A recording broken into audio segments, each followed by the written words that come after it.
পেয়েছেন।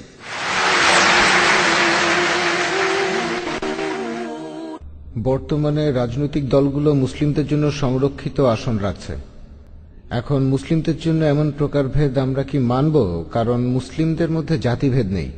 এখন দেখি যে কিছু মুসলিমকে বলা হচ্ছে যে তারা নাকি নিচু জাতের মুসলিম।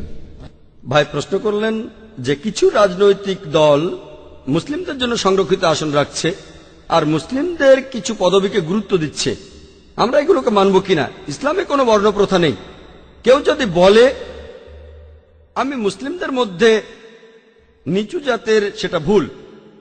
যদি বলেন কিছু মুসলিমকে সুবিধা দেওয়া হচ্ছে কারণ তাদের হয়তো আর্থিক অবস্থা খুব খারাপ, সমস্যা নেই, এটা আসলে বর্ণভেদ না, অর্থনীতি। তাই যদি সংরক্ষণ করা হয় বর্ণভেদ বিচার না করে, জাতপাত, ইসলাম ধর্মে কোনো জাতপাত বা বর্ণপ্রথা নেই।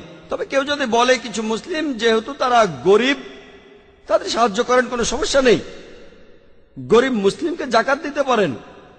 কোন মুসলিমকে যদি সাহায্য করতে চান যেহেতু সে গরিব, আর্থিকভাবে দরিদ্র, এই দরিদ্র লোকদের জন্য করা যেতে পারে। হিন্দুদের মধ্যে যেমন বর্ণপ্রথা, ইসলামে তেমনটা নেই।